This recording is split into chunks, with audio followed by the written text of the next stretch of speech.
This meeting is being recorded.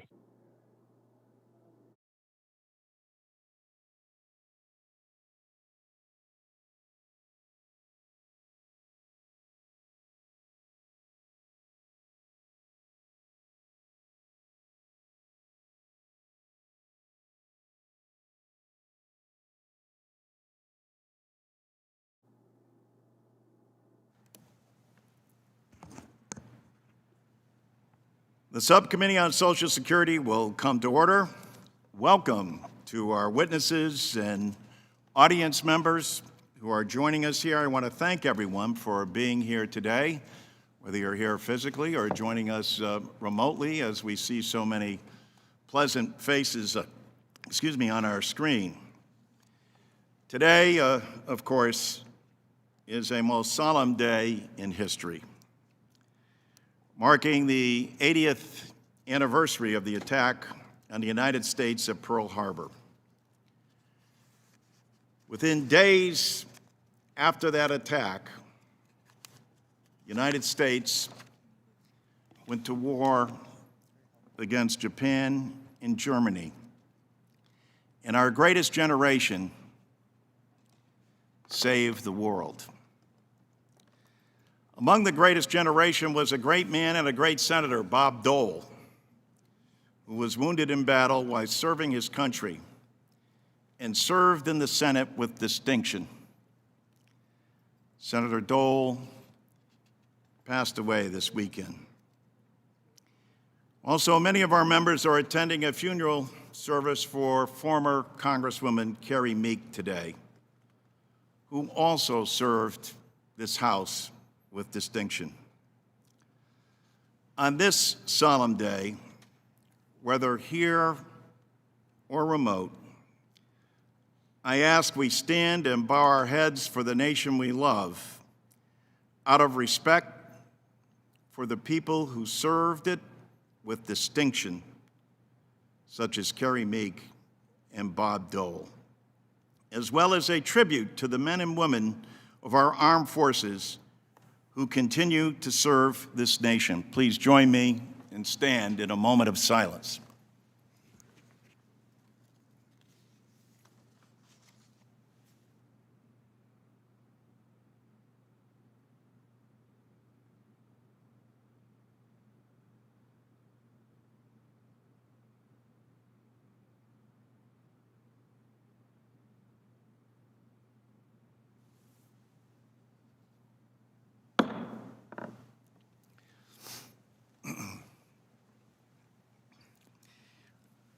In this hybrid hearing format, we will proceed in slightly altered fashion. We will begin with opening statements by the ranking member, the chair, followed by testimony from our witnesses, and an opportunity for each member to inquire for 5 minutes. We will go in order of seniority for questioning, alternating between minority and majority.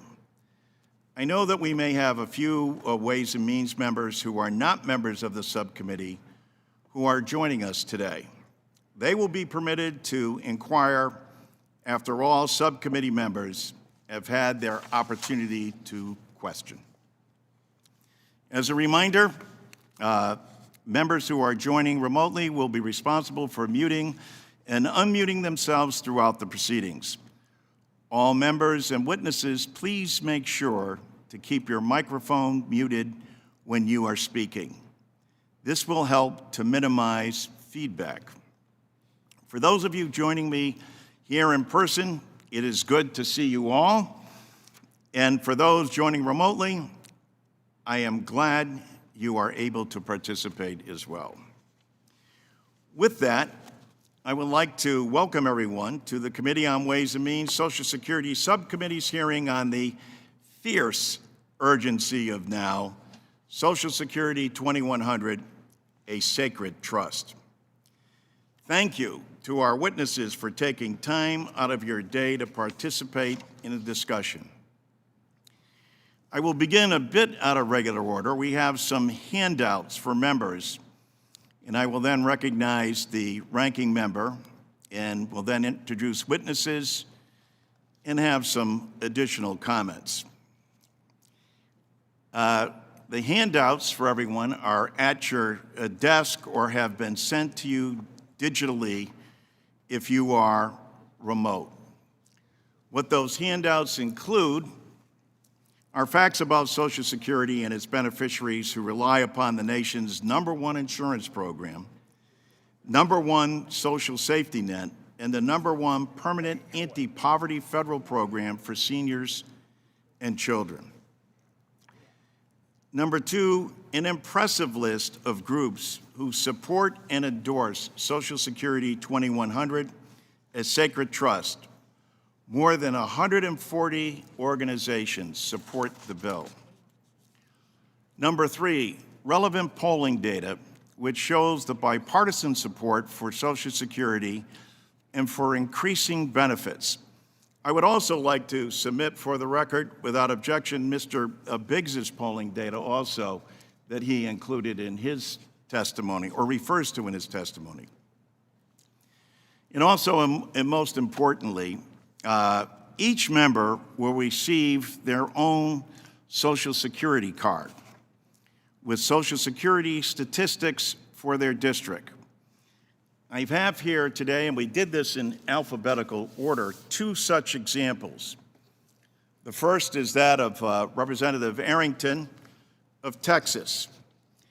And what we've done with these cards is the following. We've put down how many recipients are in your district, how much money comes into your district on a monthly basis, and what that breakdown is. So, for example, Mr. Arrington has 126,855 Social Security recipients. His district receives $169 million in monthly payments. And also, these benefits are broken down as such. 86,126 retirees, 9,254 children, 10,215 widows, 5,257 spouses, and 16,000 disabled workers are in Mr. Arrington's district. Again, going alphabetically for Mr. Blumenauer, who joins us here, he has 136,413 recipients who receive $200 million in monthly payments from Social Security. He has 101,986 retirees, 6,976 children, 6,699 widows, 4,831 spouses, and 16,000 people who are disabled. That is why it is Social Security is the nation's #1 insurance plan, and why Social Security is the most effective plan to keep our elderly and our children out of poverty. Out of courtesy, I'd like to recognize Republican Leader Reed because I went out of order to do this. If you would like to comment now, proceed, and then I'll introduce the witnesses, or if you like, I'll continue, whatever you would like. You can go right ahead and finish up. I thank the Republican leader, and as I will say later, I also want to commend and applaud him for his service on this subcommittee. He has been a valued member and a good friend. Thank you, Tom. Thank you. The fierce urgency of now. We borrow Martin Luther King's term to describe the need for Social Security 2100, a sacred trust. In legislative parlance, this bill is called H.R. 5723. But that isn't, nor is this legislation about parlance. It's about kitchen table discussions which directly impact people's lives where it counts the most: their pocketbooks and their desire for a secure future. Who is this bill about?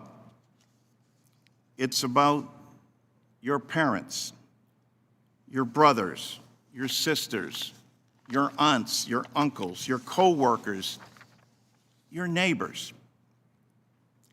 To be sure, this bill is a first step.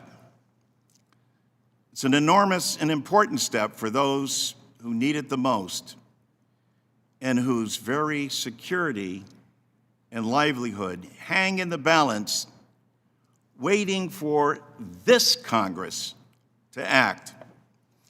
And while I may have preferred a more comprehensive bill, we must not let the perfect, as the saying goes, become the enemy of the good. The time to act is now.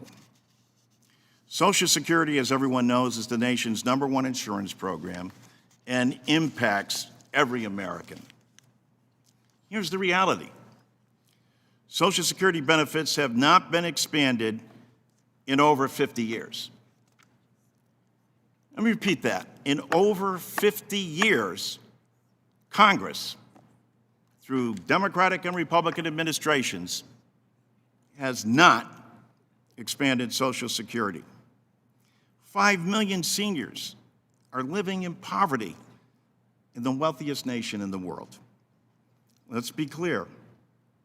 This is not something that the president can do through executive order or something that the Supreme Court will adjudicate.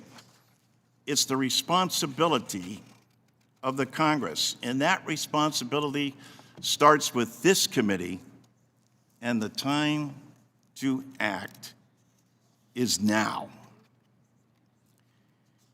It's beyond me how any member can look your family member, your neighbors, the people you worship with, your co-workers, how any member can look them in the eye and explain why the committee we all serve on has taken no action on something so vital to their lives, especially knowing that it all starts here in this committee, knowing it's our responsibility. As chairman of this committee, it's my intention to act and to move this legislation to a vote. Dr. Martin Luther King said it in the 1963 March on Washington, "We have come to remind America of the fierce urgency of now." People living in these conditions don't need to be reminded. But to further paraphrase Dr. King, now is the time to make real the promise of democracy. Now is the time to make good on the promise of the federal government to its people in what President Biden so eloquently called a sacred trust. Dr. King's words serve then, as they do now, as a call to action. Action for the 5 million fellow Americans who receive a below poverty level check. The COVID-19 pandemic and its variants have only further underscored the need to act. Why? 80% of the 787,000 Americans who died due to COVID were seniors. Those households need stability and security, and they need it now. For the 65 million Americans who have seen no enhancements in their Social Security benefits amidst all the changes and increased cost of living they're now experiencing, the time to act is now. For our disabled veterans, as we will hear today from Sean Castle, the urgency becomes even more paramount. Never have so few done so much for so long for so many as our men and women who wear the uniform. It's time for lip service is over. The time for acting on their behalf is imminent. For dependent children, as Cora McDonald so eloquently explained, without Social Security, I could not have survived. I would have been homeless and unable to provide for my young son and his medical conditions. Let's be honest. This is beyond urgent. This is shameful. Shameful. Dr. King reminds us this is not the time for the tranquilizing drug of gradualism. Tranquilizing drug of gradualism. It's time to act. It's time for this committee and this Congress to vote. 39 years ago, Congress passed legislation that increased the longevity of the program, but did so by cutting benefits. And those cuts are still going into effect, as we will see this January. It's time to cast a vote on behalf of all beneficiaries, not with cuts, but with improvements to their lives. Believe me, no one is purchasing stock options with their Social Security checks. This is basic subsistence and survival. This legislation is bipartisan. Majorities of Democrats, Independents, and Republicans favor increasing benefits and oppose cuts. They also support ensuring the wealthy pay the same as everyone else, as President Biden has proposed, by lifting the cap on those who earn more than $400,000 so that Jeff Bezos and billionaires pay the same rate as average citizens. Look, Democrats and Republicans agree that benefits must be improved. I'd like to thank the chairman and my fellow committee members for their proposals and their thoughtfulness, many of which are included in this bill. I want to commend Chairman Neal and Republican Leader Brady, Representative Sanchez, Republican Leader Reed, Brian Higgins, Vern Buchanan, Gwen Moore, Tom Rice, Lloyd Doggett, Representative Rodney Davis, Danny Davis, Brad Schneider, and others. So here we are today with a bill first submitted almost a decade ago, with a hearing leading to a markup that is critical to our fellow Americans in need. What's different? What's different is we have a president who believes Social Security is a sacred trust. A president who saw the devastation in 2008 and 2009 when people's 401ks became 101ks. He's seen the impact of this pandemic and those who have been hurt by congressional inaction. A president who knows that it's millennials who will need it more than baby boomers, whom 10,000 a day become eligible for Social Security. So yes, we are honored to combine the president's ideas with ours to help Americans most in need. What else is different? We have a Democratic majority who will oppose cuts to Social Security and the privatization of Social Security that Republicans and their witnesses here today continue to promote and believe that the New Deal in Social Security is a bad deal. You see, they don't believe in the guarantee of Social Security. How ironic, because the public knows when the private sector system collapsed, Social Security never missed a payment. In 2008, 2009, it didn't miss a pension, a disability, a spousal, or dependent payment. I know I'm preaching to the choir because members on this very committee have been direct recipients of Social Security and have eloquently spoken how it got them and their families through this. So let us proceed to our witnesses. Let us focus on what this means in people's day-to-day lives, what they talk about over the kitchen table as they deal with this roller coaster of a pandemic and how it's impacted their lives. And most of all, let us be resolved to act. With that, let me recognize our Republican leader, Mr. Reed, for his opening statement, again on this solemn day.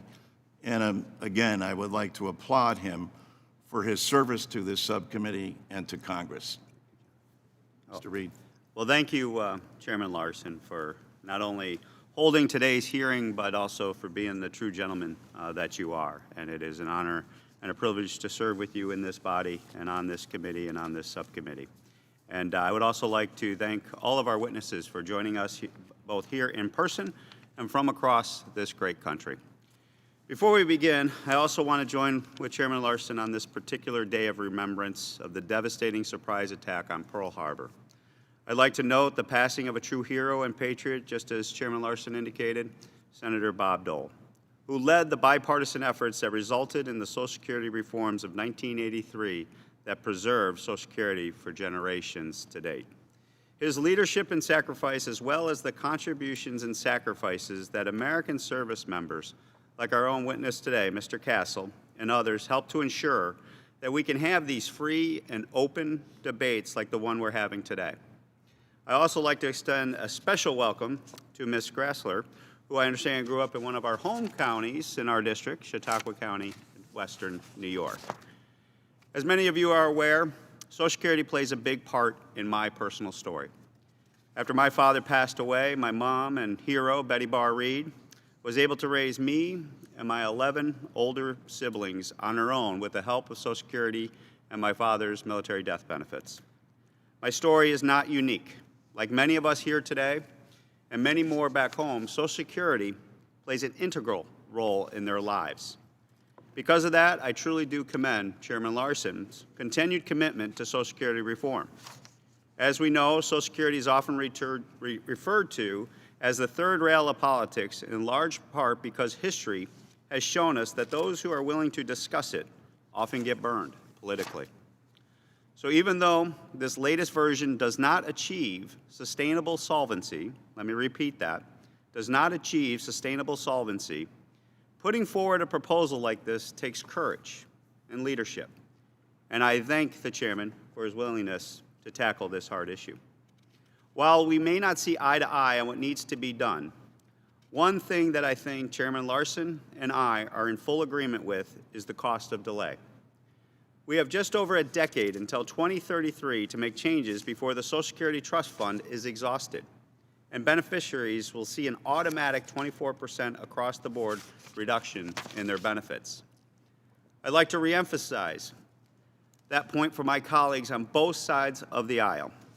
The longer we wait to fix this, the more draconian the solution is going to look. For those on the left, that could mean bigger and more painful benefit cuts, and for those on the right, even more devastating tax increases that will harm workers, employers, and make it that much harder for our kids and grandkids to find success. Social Security is a multi-generational program, which is why we need a Social Security plan that addresses the needs of Americans today and also the needs of Americans down the road, which is why we shouldn't be proposing costly increases to benefits on the backs of our children and grandchildren. Today's retirees don't want that, and neither do those just entering the workforce. We have a responsibility to strengthen it in a way that doesn't just protect current beneficiaries, but current and future workers, many of whom are finding it hard to make ends meet amid rapidly rising prices, inflation, and a struggling economy. I'm encouraged to see that this version of the bill includes targeted reforms that we haven't seen in past versions, some of which resemble proposals introduced or co-sponsored by our GOP leaders, GOP colleagues, as well as members on this committee and off this committee on the other side of the aisle. But these targeted reforms are on top of a costly across-the-board benefit increase. And although the benefit increases in the bill generally expire after 5 years, we all know how hard it is for Congress to actually let a benefit expire. So the true cost of this bill, if these increases were made permanent, would be far higher. But even if you take the bill at face value, if you take a look at the score, you can see that this tax increase doesn't even cover the cost of these temporary increases while they're in effect. From 2022 to 2026, this proposal actually pushes Social Security further into the red by increasing the already substantial actuarial deficit. Not only does the tax increase included in this bill fail to cover costs while the benefit increases are in place, even without the benefit increases, this new tax increase would only get us about halfway to solvency. Even if we completely eliminated the cap on payroll taxes, meaning an immediate 12.4% tax increase on all earnings above $147,000 in 2022, and made no other changes to Social Security, it wouldn't be enough to pay for current benefits, let alone the 10% expansion this bill includes. This is really important. This is a really important point because if you already increase taxes on those making over $400,000, the only places you can make up the difference are benefit cuts or increasing taxes on middle and lower Americans. Fixing Social Security so that it's there for future generations is hard enough task as is. Expanding the program through significant costly across-the-board benefit increases instead of targeted reforms that we do agree upon that are set forth in this bill can help control costs and puts us on an already high bar out of reach. We share the same goal, ensuring that those who have paid into these important programs have security against disability and old age. So while I cannot support this bill, I am happy to work with Chairman Larson to get some real permanent targeted reforms enacted into law. And with that, I thank the chairman and yield back. I thank the gentleman for his comments. We'll now turn to our panel of witnesses, each one of whom is an expert on Social Security. Thank you again for joining us here today, either here physically present or remotely. Hillary Shelton with the NAACP was scheduled to testify before the subcommittee but was called away and cannot join us today. But I would like to submit his remarks for the record, in which he asked Congress to vote for Social Security 2100, a sacred trust. I will introduce all the witnesses and then recognize each one to testify. Today's expert witness panel consists of Robert Roach, Jr., President of the Alliance for Retired Americans; Nancy Altman, President of Social Security Works; Sean Castle, Deputy Executive Director of Paralyzed Veterans of America, and himself a veteran who has served our country; Yanira Cruz, President and CEO of the National Hispanic Council on Aging; Andrew Biggs, Senior Fellow at the American Enterprise Institute; Betty Marafino, a personal favorite of mine and President of the Connecticut Alliance for Retired Americans; Amy Matsui, Director of Income Security and Senior Counsel at the National Women's Law Center; and Rachel Gressler, Research Fellow in Economics, Budget, and Entitlements at the Heritage Foundation. Apparently a neighbor of yours as well, Mr. Reed. And last, and certainly not least, Max Richmond, President and CEO of the National Committee to Preserve Social Security and Medicare. Each of your statements will be made part of the record in its entirety. Without objection, witnesses are asked to summarize their testimony in 3 minutes or less. To help you with that time, you will see a timing clock on your screen, counting down your 3 minutes. Please remember to unmute yourself before you begin to speak and mute again after you finish. Mr. Roach, we'll please begin with you. Thank you, Mr. Chairman and Ranking Member Reed and members of the subcommittee. I'd like to especially recognize my Congressman Don Breyer for his outreach to the community. And much of what I have to say is what I've learned from his direct communication with his district. This legislation will provide a benefit increase to all beneficiaries, extend the solvency of the Social Security Trust Fund, and improve the Social Security system. The disappearance of traditional pensions, the lack of retirement savings and past due to stagnant wages and after the effects of the 2008 recession have left millions of Americans needing to rely May I on their. interrupt you for a second, Mr. Roach? Could you speak a Yes. little bit closer to your microphone? We're having a little bit a problem hearing you. Okay. Can you hear me now? Yes, that's better. Thank you. Okay. Well, I'm not going to start all over. The only thing I would like to say is that the Social Security Act, the Sacred Trust Act, is vitally important to pass. Half of America, half the seniors that rely solely on Social Security, which is about $18,500 for the majority of the people receiving Social Security. And I like to focus on, I think we all know what the problem is, and I think we all know what the solutions are, and I think we discussed that. The issue is what is happening in America, what is happening in the supermarkets, where I have the opportunity to speak to many of the seniors, and again, getting information from Congressman Breyer's reach out programs. There are people who go to the supermarket on a daily basis with a shopping list. I'm talking about seniors relying on Social Security. These are people who have worked hard all their lives, have played by society's rules, have done the things that they were supposed to do. They go to the polls and vote, and now have to go to the supermarket and decide should they buy the food they need or the prescriptions that their doctors have prescribed for them. I see this in Northern Virginia, which is a middle-class community. What do you think is happening? You can only imagine what is happening in impoverished communities that are predominantly African-American, Hispanic-American, and Asian Americans. We don't have any additional income. Where pensions have been taken away through corporate bankruptcies, through 2008 Great Recession has taken away their retirement savings. They don't have any more money to save. They've been retired for many years, and they're getting maybe $400 or $500 from a pension plan, if any. The time, I have to echo what Congressman Larson has said, Chairman Larson said, the time to act is now. We don't have any other opportunity in the near future to take care of these problems. People are suffering in America today. People need Congress to act. Martin Luther King said from his jail cell in Birmingham, Alabama, justice long delayed is justice denied. The American seniors are being denied justice today. And we need Congress to fulfill their constitutional obligation and vote. We go to the polls and vote consistently because we believe in our country. We've worked hard for our country, and we're asking Congress to do the same.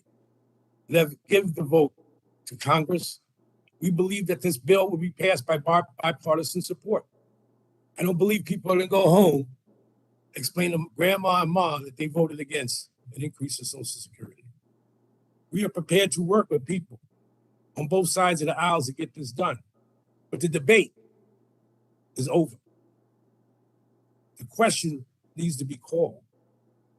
Anytime we see Americans suffering, sleeping in the street, how long can we be the moral compass of the world unless we take care of our seniors and feed the people, give them the prescriptions they need, the health care that they need?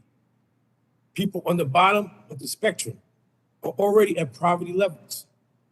But the increase that we're supposed to get in Social Security in 2022 has been eaten up by Medicare costs, the Medicare co-pays, new deductibles, higher premiums. They're being left behind.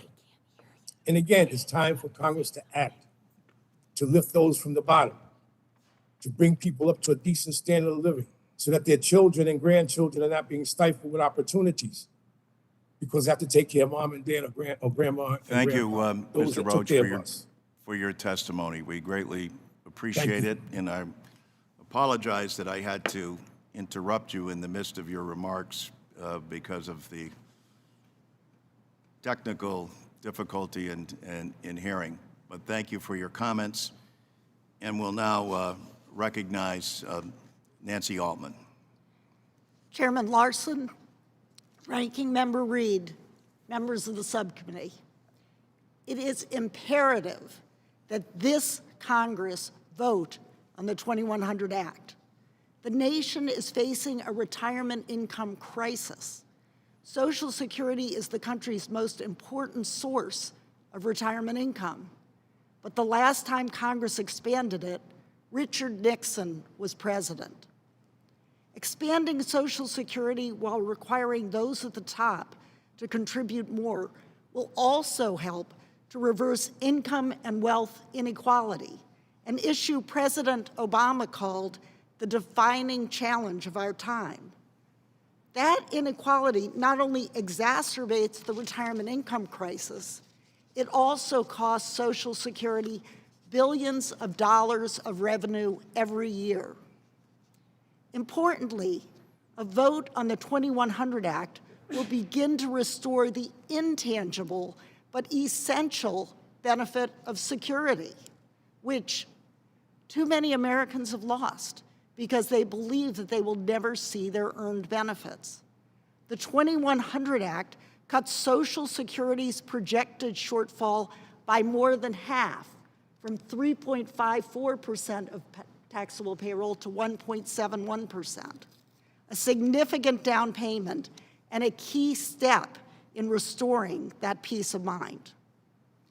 Although the 2100 Act has no Republican co-sponsors, polling reveals that it is fully bipartisan. Large majorities of Republicans, independents, and Democrats strongly support expanding Social Security without cuts while requiring the wealthiest to pay more. And this is a voting issue. A 2018 poll found that even 56% of those who voted for Donald Trump and 55% of those who identify as Republican would be more likely to vote for a candidate who supported expanding Social Security. Expanding, not cutting Social Security will strengthen the economy and create jobs. Social Security is especially important to rural communities. In summary, the 2100 Act is a solution. It is wise policy and represents the will of the people. It will improve the economy, create jobs, and add substantially to the security of working families. I urge you to report it out of committee and have it brought to the floor for a vote as soon as you possibly can. Thank you. Thank you, Ms. Altman. And now we'd like to recognize Sean Castle. Mr. Castle, will you begin? Chairman Larson, Ranking Member Reed, members of the subcommittee. I am Sean Castle, Deputy Executive Director for the Paralyzed Veterans of America. And I want to thank you for giving us this opportunity to express PVA support for H.R. 5723, the Social Security 2100, a Sacred Trust Act. As you know, veterans and their families comprise 35% of the Social Security recipient population. At one time, I was part of that population. And as I've testified previously, Social Security disability insurance allowed me to start to put my life back together after I sustained a spinal cord injury in 2003, and now means I will be a wheelchair user the rest of my life. Had I not received SSDI when I did, I honestly don't know what would have happened to me. Unfortunately, my story is not unique. As a result, PVA supports efforts to strengthen and protect Social Security and urges Congress to pass the Social Security 2100 a Sacred Trust Act now. I would like to highlight a few of the many important provisions that will directly benefit many PVA members and other veterans with disabilities, other veterans and people with disabilities. First, H.R. 5723 would improve the annual COLA, which would help many older veteran retirees and their spouses who are more likely to receive or more likely to rely on Social Security benefits as they age. Second, it would update Social Security's special minimum benefits so that people need not retire into poverty. Over 9% of male veterans with disabilities live in poverty, while more than 15% of women veterans with disability live below the poverty line. Third, the bill also offers a tax cut for many other beneficiaries of modest incomes and ensures all benefits are paid for. The legislation also includes long overdue policy changes that are of particular importance to PVA members and other people with disabilities. Specifically, The legislation would provide caregiver earning credits under Social Security, which would help the 5.5 million caregivers of veterans with disability who put their own retirement security at risk to care for their wounded, ill, or injured loved one.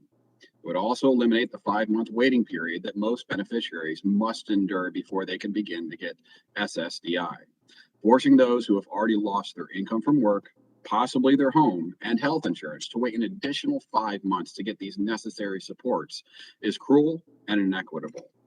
Another important provision would replace the current cash cliff with a gradual reduction of benefits as earnings rise, which would alleviate one of the most troublesome barriers faced by SSDI beneficiaries who want to return to work.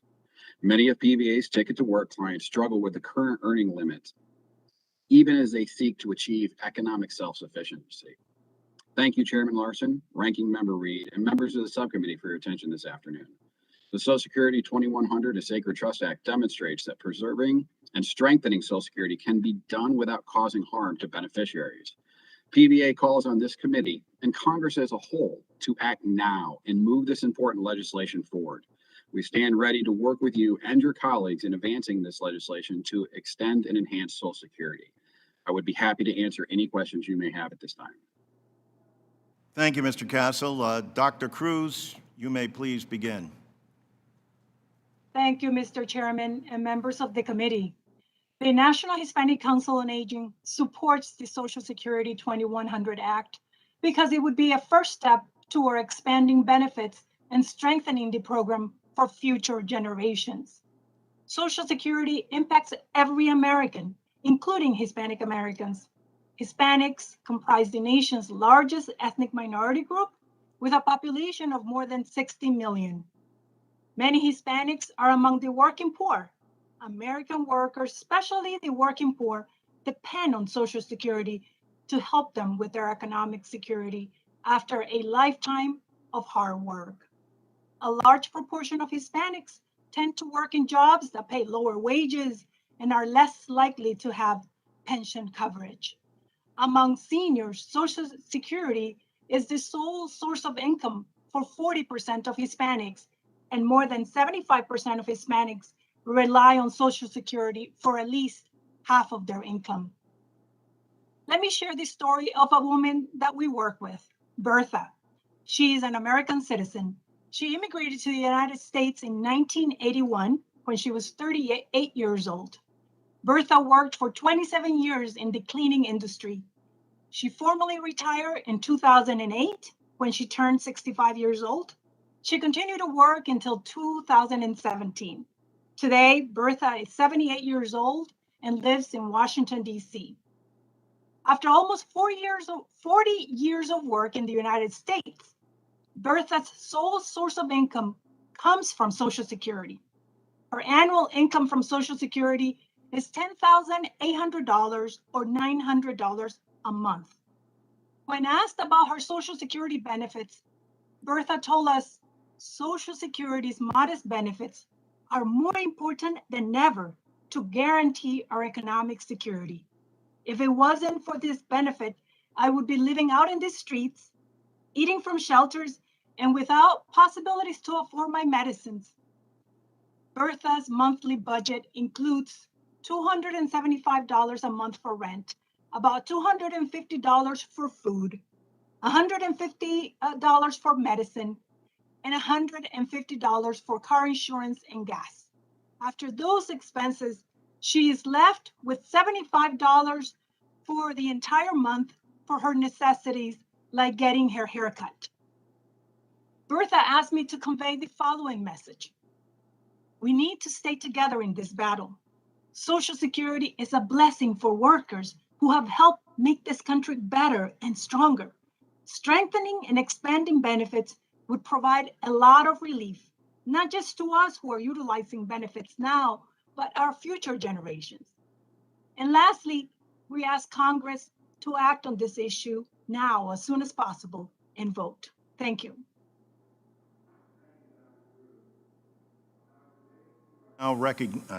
Thank you, Dr. Cruz. Dr. Biggs, you are now recognized. Chairman Larson, Ranking Member Reed, and members of the committee, thank you for the opportunity to testify today. Time is limited, so I hope to make 3 points. First, while I favor substantial targeted Social Security benefit increases that would eliminate poverty in old age, there simply isn't any evidence of a large-scale retirement crisis that supports across-the-board benefit expansions. I refer you to my written testimony for citations, but let me give you the following facts. Access to employer-sponsored retirement plans and participation in those plans has never been higher. Contributions to retirement plans as a share of employees' wages have never been higher, up by nearly half since the 1970s. Total retirement savings have never been higher, up sevenfold since 401ks were introduced in 1978. The average Social Security benefit for new retirees last year was 32% higher than in 2000, even after inflation. Retirement incomes are at record levels throughout the income distribution, and poverty in old age has never been lower. The average retiree household's income more than doubled since 1979, growing substantially faster than incomes for working age Americans. Americans' responses in public opinion surveys mirror these facts. 80% of seniors tell Gallup they have enough money to, quote, live comfortably. Only 5% of retirees say they are, quote, finding it hard to get by. Why can't we accept our successes and build on them instead of purporting a retirement crisis that does not exist as a way to turn our retirement system upside down? Second, whether you like or dislike the Social Security 2100 Act, it will not become law, just as President Bush's Republicans-only plan in 2005 did not pass. Social Security 2100 is the favorite of progressive activists, but most Americans don't favor Scandinavian-level tax rates for a plan that adds only 5 years to the life of the trust fund. If we wish to fix Social Security, we can only do so together. That means a mix of tax increases and benefit reductions.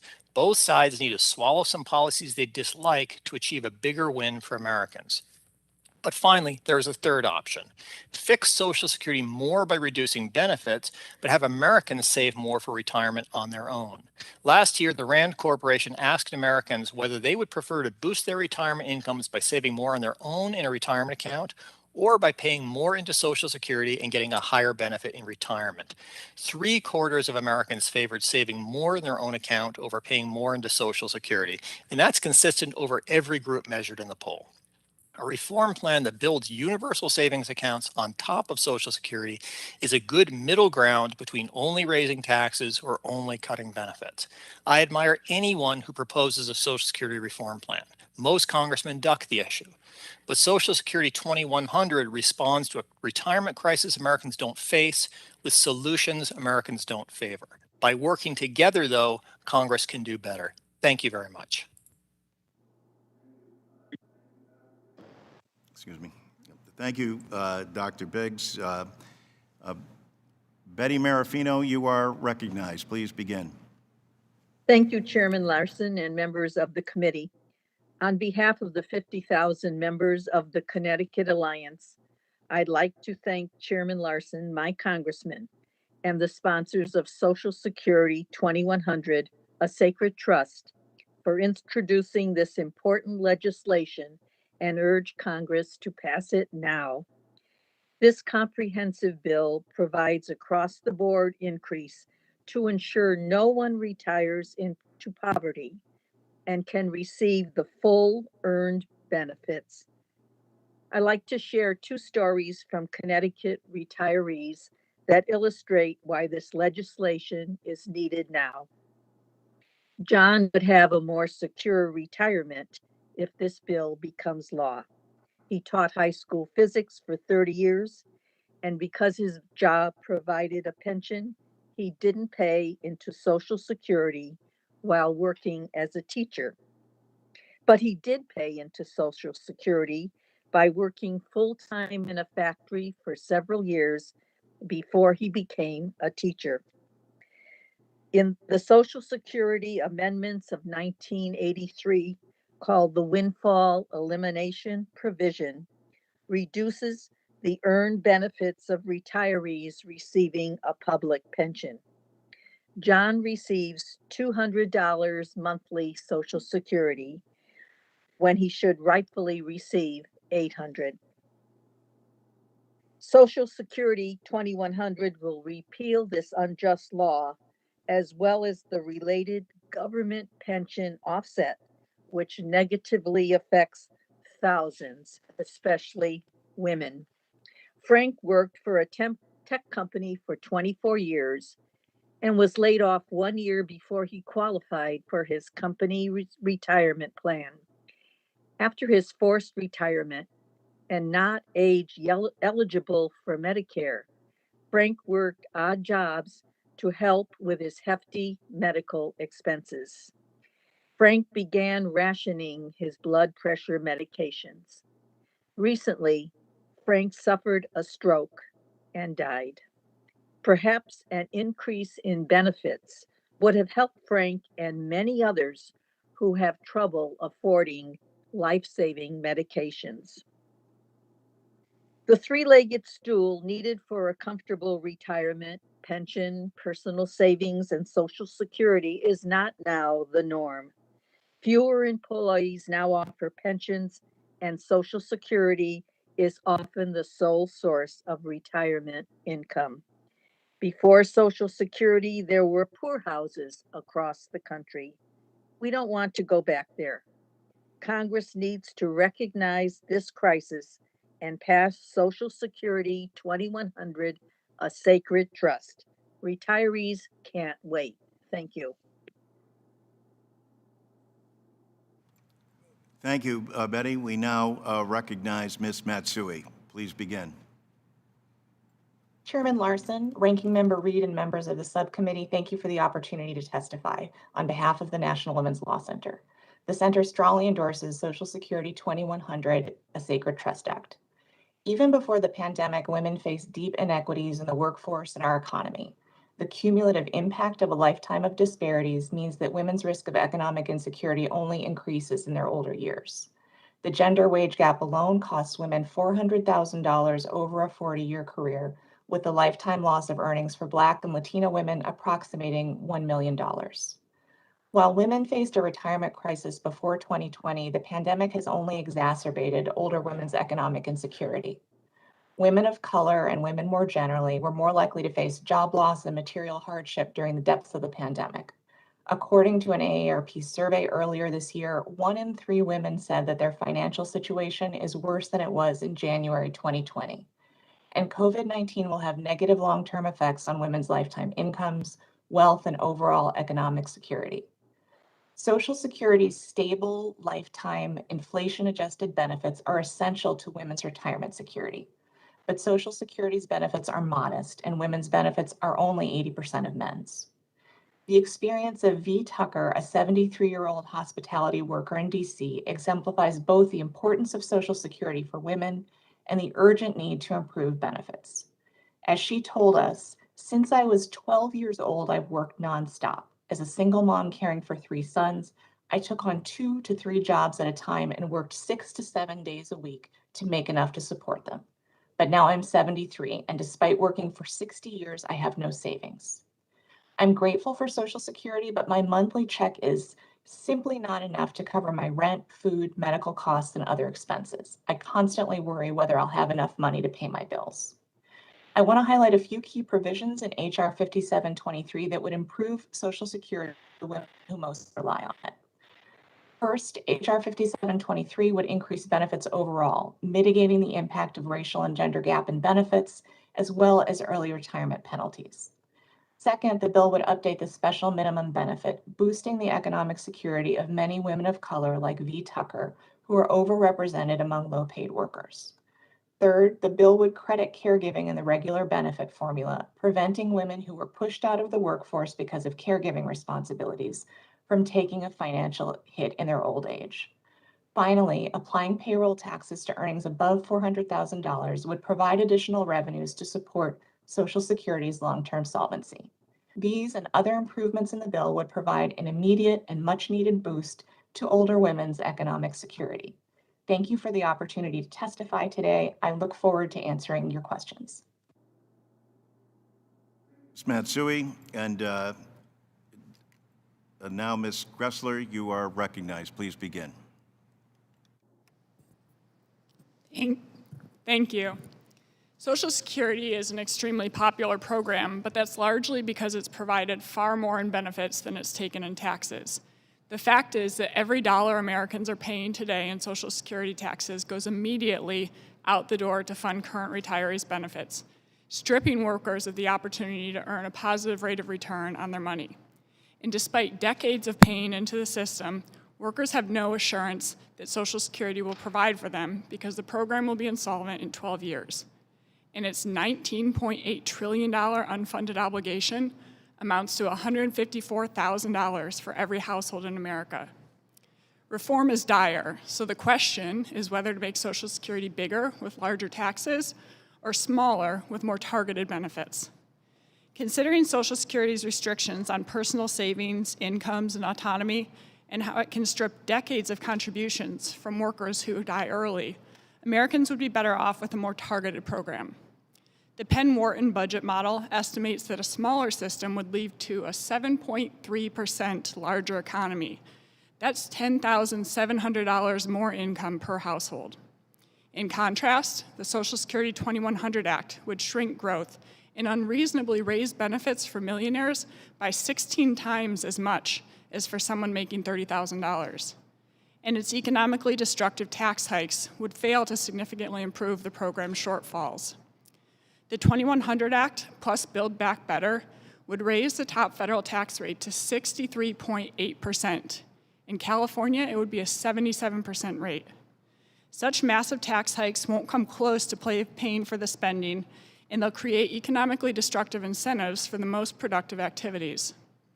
A Heritage analysis found that even a 100% tax on all earnings over $200,000 wouldn't pay for half of the liberal agenda. It's simply not possible to just tax the rich. All these new so-called social benefits will require massive tax increases on lower and middle income earners, similar to the 40% and higher rates that apply to low-income single mothers in big government countries. If passed, the BBB's tax hikes and creation of up to $2.8 trillion in new debt would make it harder to confront Social Security shortfalls. And the BBB's welfare without work policies and command economy tactics would reduce employment, resulting in an estimated loss of $289 billion in Social Security revenues over the next decade. Reform is inevitable. The goal should be to create a better system that protects the most vulnerable and that minimizes the drag on the economy. That should include shifting towards a flat universal benefit that would keep more people out of poverty, modernizing the program, and providing an ownership option. Heritage's Social Security model estimates that this would make the program solvent and allow for a roughly 25% cut in Social Security taxes so that all Americans could keep more of their earnings to save and spend as they see fit. Thank you. Thank you, Ms. Gressler. And now, certainly the last of our witnesses, but not least, Max Richmond, you are recognized. Thank you, Chairman Larson and Ranking Member Reed. Thank you for holding this hearing and for inviting me to testify today. Franklin Roosevelt and the other architects of Social Security created a masterpiece when they designed Social Security. In the depths of the Great Depression, they understood how important it was to protect the average citizens and their families against what he called the hazards and vicissitudes of life. Social Security does that and more. It is not merely a retirement program. It is a contributory social insurance program. It is not welfare. It is an earned benefit that workers contribute to with each paycheck. Social Security protects workers and their families from loss of income due to death, disability, or retirement. There is no other wage replacement program that offers this level of protection. The last major Social Security reform was over 4 decades ago, and the value of some of those benefits have eroded. It's time now to act, to vote on H.R. 5723. Enactment of Social Security 2100, a Sacred Trust Act, would provide critical financial support to millions of your constituents and help them afford their medications, put food on the table, pay for housing, heating, and other expenses. Mr. Chairman, Ranking Member Reed, while all of our members support all of the benefits in this legislation, they're particularly concerned about the cost of living adjustment. It's at the top of their list. COLAs are supposed to protect Social Security benefits from being eroded by inflation. The current COLA formula falls short of providing needed inflation protection simply because it fails to adequately measure the spending patterns of seniors. When I attend policy forums around the country, I hear it over and over again. Why does Congress not give me an adequate Social Security COLA? That is why we strongly support the COLA provision in the Chairman Larson's bill. The two other issues that come up so often and are most frustrating and deemed to be unfair are the windfall elimination provision and the government pension offset that your witness from Connecticut described so accurately, and the taxation of Social Security benefits. To be clear, the reason this legislation contains so many provisions to address so many improvements is we've waited over 40 years to improve the Social Security program. We think the time for waiting is over. We ask this subcommittee, the full Ways and Means Committee, the House of Representatives to take up this legislation and vote now. Congress cannot and should not sit by and allow millions of our fellow citizens who worked hard their entire lives to spend their golden years struggling to get by. That's why the National Committee to Preserve Social Security and Medicare urges you to vote now and pass H.R. 5723. Thank you very much. Thank you, Mr. Richmond. And we will now proceed under the 5-minute rule with questions for witnesses. Members who are joining us remotely are reminded to unmute themselves when they begin and mute again after they finish. I will begin by recognizing myself for questioning. Well, first of all, let me thank everybody. And I especially want to thank our Republican witnesses because I appreciate their candor and their honesty. And while I adamantly disagree with you, I do think it takes courage to say what you believe and state it clearly and succinctly. And both of you have done that. You have proposed cutting Social Security benefits, including raising the retirement age and privatizing the program. You've testified that Social Security is a bad deal for current and future generations, that it has negative value and limits personal and social well-being. Mr. Biggs testified that cutting Social Security will increase economic growth. I would pose this question. What is the economic value of the full faith and credit of the United States government? What is the economic value of never missing a payment through recession, wars, and pandemics? We call that a guarantee, not a risk, but a guarantee. Would the country be better off without Social Security? That is the logical conclusion of our Republican witnesses. That is not where the American people are. They know Social Security has strengthened the fabric of this nation and will continue to do so as long as Congress acts. My colleagues know this as well. It's why they praise Social Security with platitudes, but put forward no real solutions.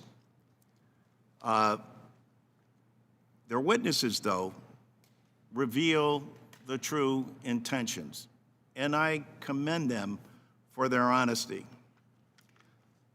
Whether it's to raise the retirement age or whittle it away with private accounts or to dismantle Social Security brick by brick, that would be devastating to the American people. And so I don't think this is a time for popping the corks. I don't believe that, or maybe I'm wrong about this, maybe the seniors that I meet with in my district and across this nation are doing just fine. Ms. Altman, I'll ask you, how would you respond to what you've just heard?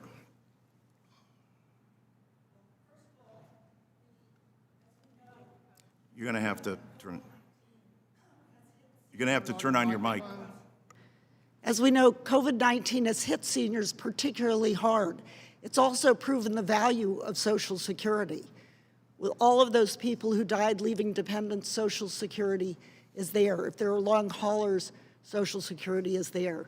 Seniors, of course, Social Security has transformed the nation so that seniors no longer live in poverty, but they are just above poverty. And any shock, if they get a medical diagnosis, could send them into poverty. So the answer is both policy and politics line up here, and that is to expand Social Security, not to cut it. That's what the American people want, and that is what the right policy is. And if I can make just one more quick point, Mr. Biggs talks about the fact that he thinks that Republican policymakers in this House and in the Senate won't vote for the 2100 Act. There's a simple way to find out. Hold a vote on the 2100 Act. In the Senate, if you cannot get 10 can't get 60 senators, then, and it gets filibustered, it's a perfect issue to be decided at the polls. So I think the answer is to go with what the American people want, which is the 2100 Act. I thank you, Ms. Altman, and you remind me about our colleagues in the Senate.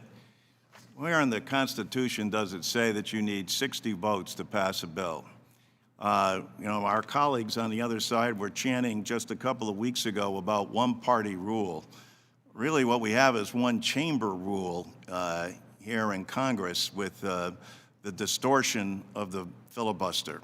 I would add that both parties have abused that, but I thank you for your insights. Betty Marafino from East Hartford, Connecticut. I'm wondering if you agree with Mr. Biggs that with regard to the assertion that seniors are doing just fine. I do not agree with him at all. We talk to hundreds of seniors who have some of the same kinds of stories that John related. And they live, paid by their monthly Social Security check. And I think the most important thing to recognize here is the word security. They know that they can count on it every month, and they don't have to look at the vagaries of the stock market. They can rely on it. And we hear many, many seniors say, I am scared to death that Social Security is going to go away or my benefits are going to be reduced. So they want Social Security and they want it improved. Thank you, Betty. Sean Castle, Mr. Biggs has asserted that this bill will not pass. This bill will not pass. And you heard Nancy Altman say, well, there's only one real true way to find out whether or not people on this dais and in the Congress agree with what's being proposed. Do you think that Congress ought to vote on this bill? Do you think that veterans would like to know how their member of Congress feels about the proposals in this bill to not only impact the disabled, but their family members, those who are suffering from post-traumatic stress? We pay great platitudes and honor our veterans on Memorial Day and Veterans Day, and even the solemnity of a day like today, recognizing what happened at Pearl Harbor 80 years ago. But it's beyond rhetoric. I'd really like to know how you feel about that, Mr. Castle. Do you think we should have a vote? Wouldn't you like to know where people stand? Chairman Larson, I can say unequivocally that the 9 million American veterans who currently receive Social Security benefits, which represents just shy of 16% of all adult recipients of Social Security benefits, and PBA would definitely like to see Congress take action on this legislation and move it forward. It's something that is extremely important to the paralyzed veterans of America. It's something that's extremely important to all veterans and all people with disabilities. This is the only guaranteed life insurance policy, if you will, that many veterans and many people with disabilities have. I'm a perfect example of someone who, because of my catastrophic disability, am unable to receive life insurance through anybody. So Social Security is the only guaranteed life insurance benefit I have should I pass away. For my wife, who is my caregiver, which is another large constituency population for the men and women sitting in that room who are members of Congress, that the caregivers of our veterans, the caregivers of all people with disabilities who rely on this. I've also heard before that millennials don't have any, don't like Social Security or don't receive Social Security or have no benefit from Social Security. And that couldn't be further from the truth. 9% of millennials have already received some form of Social Security. And that's millions of them who have received it through the breadwinner either passing away and getting survivor benefits, becoming disabled, or retirement. And it's got millions of millennials out of poverty and will continue to do so. So there are many men and women in this country who would love to see this come up for a vote. PBA definitely would like to see Congress act on this. It's something that's very important to veterans, but all people with disabilities. So absolutely, we'd like to see this come up for a vote. Thank you, Mr. Castle. Let me recognize the distinguished Republican leader, Mr. Reed. Well, thank you, Mr. Chairman. And before I go to the witnesses, I would remind and I applaud the chairman of his disagreement with those that schedule the votes in the House, our Speaker, Nancy Pelosi, as well as those who schedule the votes in the Senate, Chuck Schumer, where a vote is under my colleagues across the aisle's control. So if there's ability to have this brought to the floor, this is clearly on my colleagues on the other side of the aisle to work with their leadership to get a vote done. But I hazard to guess that that's not going to happen because they know the outcome of this bill, and they know this bill will not move forward as proposed. However, that being said, I would also like to go on the record very clearly today. My colleague, Mr. Larson, who is a dear friend, has articulated that there's an assumption that the U.S. economy and the U.S. Capacity to honor its bills is unlimited, that the full faith and credit of America is something that cannot be challenged in the future. Let me go on the record today, on December 7th, 2021, that the unthinkable is possible. The unthinkable, in my humble opinion, we have already crossed and gotten to the point of no return. That is, that with our national debt, with our sizable deficits each and every year, the full faith and credit of the United States of America is in jeopardy. And I will tell you, that should be a crisis that we all fear each and every day that we exist in this chamber and should address. But we don't. And I will tell you, just so the record is clear, when I look back at this time, when we hit that day of reckoning, that I wanted to be on the record and one of the voices that's crying from the mountaintop that we are not in a position where we can have such arrogance and assumption that the full faith and credit of America will exist indefinitely. That being said, I would like to get to Mr. Biggs and the characterization of his testimony, where he indicated that it was viewed by my colleagues on the other side of the aisle that senior citizens in America are doing just fine. That is not how I read your testimony, Mr. Biggs. How I read your testimony is that senior citizens in a targeted fashion are suffering some income difficulties. But across-the-board benefit increases doesn't just result in benefits to those that need that targeted relief. Am I hearing your testimony and reading your testimony inaccurately, Mr. Biggs, or is there a clarification so that my colleagues on the other side of the aisle understand exactly what you're trying to argue and articulate when it comes to the across-the-board benefit increases that are advocated by my colleagues on the other side of the aisle? Well, thanks, Congressman. I appreciate the chairman praising me for my honesty, but I would have also appreciated to be frank, more honest portrayal of what I said and what I've actually proposed. And I think the key here is that this is not a slippery slope argument where if you're saying we shouldn't fix Social Security entirely with tax increases, that therefore we should eliminate the program. That's not at all what my testimony said. My testimony said that we should split between tax increases and benefit cuts. Let's say that. Likewise, just because I say there's not a retirement crisis doesn't mean I say everybody is doing fine. I've myself proposed Social Security reforms that would eliminate poverty in old age. That's something that Social Security 2100 doesn't do. But let's just talk about the retirement situation very quickly here. I'm going to go out on a limb. This is the famous last words for a policy analyst. But if somebody there can find something I say in my testimony that's inaccurate, point it out to me. I'm not using anecdotes. I'm not making up numbers. I'm citing the Federal Reserve, the Social Security Administration, other sources like that. Let's start with current retirees. Their incomes are at record highs. That's a fact. Poverty is at record lows, the Census Bureau finds. Poverty in old age is lower than for kids, for working age people. 3/4 of current retirees say they can maintain their pre-retirement standard of living. That's up from only 60% in the early 1990s. Only 5% of current retirees describe their situation as a retirement crisis. So we have every majority witness is saying we have a retirement crisis. Only 1 in 20 actual retirees says that. So there simply isn't an income crisis among today's retirees. We have targeted issues. But then let's look at today's workers. They're participating in retirement plans at higher rates than in the past. They're contributing a much bigger share of their salaries to retirement plans than their parents or grandparents did. They're retiring later, boosting both their savings and their Social Security benefits, which are up 32% above inflation in the past 2 decades. All of this is in the data with footnotes provided in my testimony.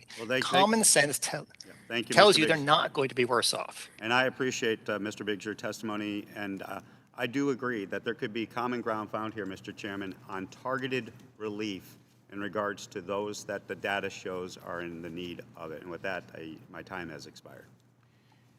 I thank Ranking Member Reed, and I would just like to add for the record, though, and I don't know about all of Mr. Biggs' statistics, but the federal government says only 18% of those without access to an employer-sponsored plan said they have any retirement savings. These are the facts that we're dealing with. With that, let me recognize Mr. Pasquale from New Jersey. Thank you, Mr. Chairman, for your tireless efforts to protect Social Security. I just want to read from the testimony of Mr. Biggs. It was very forthright, which many folks who testify before us are not. But you did say, our retirement system faces challenges, but with today's retirees doing well financially, across-the-board benefit increases are simply not necessary. And we could debate that all day. We could debate that all day. But I tried a similar a line in front of my seniors, and you would think that there was the American Revolution happening all over as the audience responded to what I was saying and putting out there just to get their response. I got it all right. I got it. So it's one of our greatest success stories. I think we'd all agree with that, Social Security. And after 86 years, it stands as a monument to decency, dignity, and birthright of hardworking Americans. Yet, without aggressive action, it lurches toward insolvency. Some would disagree with that. Thankfully, we have the Social Security 2100 Act to provide our seniors with a fully paid-for benefit enhancements. Some would say we don't need that, and they don't need that. And at the same time, it keeps President Biden's promise to not raise taxes on middle-class families. This bill eliminates the unnecessary 5-month disability benefit, that waiting period. We've had legislation to close this onerous gap for those with Huntington's disease, a dreadful illness We must ensure the most vulnerable among us that they get the help they need without red tape or delay. We're learning a lot from the sadness of disease that have enslaved us. For the first time, we've updated the legislation to eliminate the windfall elimination provision. This will ensure that our firefighters, our police, our teachers, and other public servants will receive their fully earned Social Security benefits. You agree with that, don't you? Don't you agree with that, my good friend, Mr. Biggs? You would agree with that or not agree with that? No, the windfall elimination provision exists for a reason. If you'd like me to explain to you what the reason is, I'd be happy to. No, I didn't But ask you that. eliminating it. You don't have to Okay, explain it then to there you me. go. We both understand why it exists. I want to know, do you believe it needs to be changed so that those folks can participate in the benefits of Social Security? I think Congressman Brady's bill is a very fair way of handling that issue. But it Simply leaves out many eliminating of it is a those giveaway. occupations, doesn't it? It doesn't I don't include believe all it those does. occupations I mentioned. No, I believe it covers state and local government employees who are not participating in Social Security. More than 124,000 of my constituents in North Jersey rely on Social Security every month for over 40% of senior beneficiaries. Social Security provides a majority of the income. Sean, let me ask you this question, Mr. Castle. Social Security's reach extends well beyond our seniors. So over 9 million veterans received Social Security benefits last year. How impactful would eliminating the 5-month waiting period be for our disabled veterans? Well, thank you, Congressman. If you suffer a catastrophic disability, the clock already starts ticking on how long it's going to take before you can receive the benefits, can receive the health insurance that comes along with Social Security. And that 5-month waiting period, you've already probably lost your health insurance, you've lost your income, your possibility of looking at losing your home. I'm someone who, had it not been for Social Security coming in when it came in, I most likely would have been homeless. And that 5-month waiting period is just adding insults to the man or woman who has to step up and say, I need help. I need to now receive benefits from the system that I've paid into. You know, this is an earned benefit. This is something you've paid into the system for. So why are you making people wait 5 months longer to receive the benefit that they've already paid for, that they've earned? This doesn't happen in other situations. This happens here. Why is it still there? So this would be significant to all people with disabilities. But again, the 9 million American veterans who receive the benefit and the many more who will try to, who will come along, who will need to receive these benefits that they've paid into. It's very significant for elimination of the 5-month waiting period. It doesn't need to be there. It's not sure why it's still there. This is something that definitely would need to go away as soon as we can. Thank you, Mr. Biggs, and I'll yield back. Thank you, Mr. Pasquarello. Mr. Rice, you are recognized.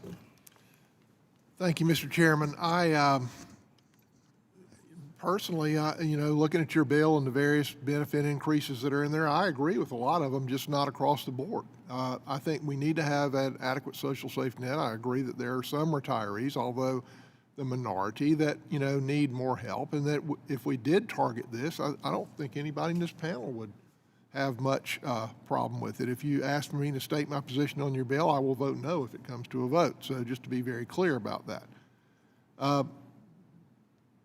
With respect to what my good friend Mr. Pasquarello said about the benefits being fully paid for, well, I guess you could say that was true, that by imposing a new 15% tax on income over $400,000 that you fully paid for the benefits that you're talking about here. But that ignores the fact that there's such a huge shortfall in Social Security. And I think that the overwhelming majority of Americans and retirees would much rather see us fix the shortfall so that we're not staring at a cliff in 12 years or less than expand benefits right now. I think it's completely nonsensical that we would expand benefits rather than working first to make sure that our promise to our seniors is solid and golden. I think that's what our seniors would expect from us at the very least. And that this bill, you know, I'm sure while well-intentioned, is just another attempt to massively expand our entitlement system, our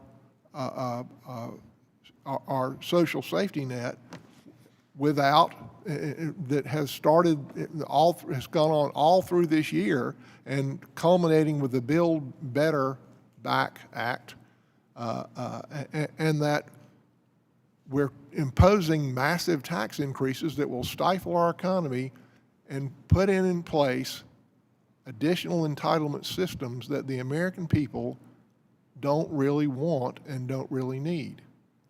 I believe if you polled the average American citizen, you would find that they would much rather see us make our existing promises good than make new promises that really aren't paid for. Now, you know, we undertook the Tax Cuts and Jobs Act in 2017, and we cut taxes for businesses in order to try to stimulate our economy, and the effect for 2 years before the coronavirus was incredible. We saw decade highs in wage growth.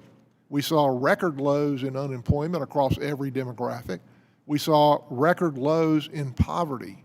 Record lows in poverty. But here today, in addition to what's already been proposed in the Build Back Better Act, where we're going to impose an additional 4% on pass-through income, which is most of the businesses and most of the employers in the country, now in addition to that, you want to impose another 15% tax increase to pay for additional benefits in Social Security, and part of it to close part of the gap, part of the unpaid for part that we've already promised. So that would be a 20% increase in business income for the pass-throughs. And those are the people that employ most of the folks in this country that led to all that prosperity. I want to ask Mrs. Grexler, what do you think the effect of that would be on small businesses, on businesses that employ most of the people in the country? Thank you. We see actually so much of the productive activity and the entrepreneurship and the innovation occurs at that higher income levels above 400,000 and above these small business owners. And so the impact of putting this 12.4% tax combined plus with the 3.8%. And the 3.8% and the surtax on millionaires, and now we're talking about a 63.8% tax on people, on the highest earners in the U.S. That's going to stifle growth, that's going to leak down to lower incomes for everybody across the economy because it reduces the amount of investment. It does it directly by taking the taxes away so they can't be invested. And it also does it by discouraging entrepreneurship and innovation. Thank you, Mrs. Grexler. I got to cut you off because I only have 25 more seconds. I just want to say, you know, Mr. Chairman, you were lamenting the structure of the Senate that requires 60 votes to break a filibuster, but the purpose of the filibuster is to force consensus. That's what it's for, to force consensus before you make a law, and it ought to be hard to make a law. But rather than, if we really want to solve the problem, rather than presenting this wish list of expanded entitlements, shouldn't we meet about these things and try to build a bill on a bipartisan basis that we can come in here and debate and talk with experts about and try to make better, rather than putting up a bill for political purposes and daring people to have a vote on it? Thank you, Mr. Chairman. I yield back.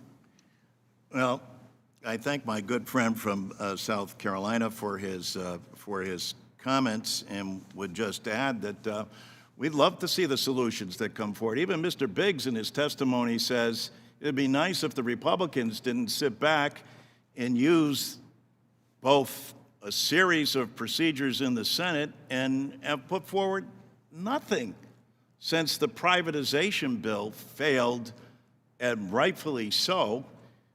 That is the real intent. So at least I commend Mr. Biggs for being forward about it. And yeah, we ought to have that debate. We are having that debate now. We do not believe in privatization. We do not believe that this is the way to go. And those same guarantees that your family received and Mr. Neal's family received through Social Security is exactly what it is, a guarantee. With that, let me recognize Mr. Blumenauer. Thank you, Mr. Chairman. And I appreciate your tireless efforts on this legislation and on the issue. We have a clock that is ticking. There was a time when 2034 seemed a long way off. It doesn't anymore. And given the challenges we have as a Congress and a federal government to act, realistically, that it was a much narrower window because these are complex issues. They're going to involve a complex answer. You've offered up a comprehensive approach, which I've co-sponsored because I think it is an important point of departure. I am hopeful that this hearing today, your work, moving it forward, that we can identify areas of potential agreement, that we can identify urgent things that need to happen very quickly, and see how the refinement process takes forward. Retirement is much more complex, and we can have experts tell us that people who are retiring now are actually better off because of some metrics. But we all know a number of people that we represent who aren't better off. And the averages obscure that dynamic. I personally am very comfortable with some of the financing mechanisms. Raising the cap is something that is long overdue. Looking at benefit enhancement for targeted areas of the population and bringing people in to share their perceptions. I have no illusions that the legislation that we're passing here is going to be enacted by the Senate anytime soon, but that doesn't mean we shouldn't dive in. That doesn't mean we shouldn't have the debate. It doesn't mean we ought to debate the trade-offs. One of the things that is so vexing for me is that people are confident that somehow the United States is the outlier. The United States is the only major industrialized nation that cannot provide adequate support for our older citizens and some of the other safety net items. The United States, I believe, does not have to be the outlier. The United States has the capacity to be able to provide additional resources and to refine the programs in a way, if we can target it, so be it. But from what I see here with what you've offered up, it is a comprehensive effort that touches all the major points, all the areas of debate that we need to have, and is a comprehensive solution.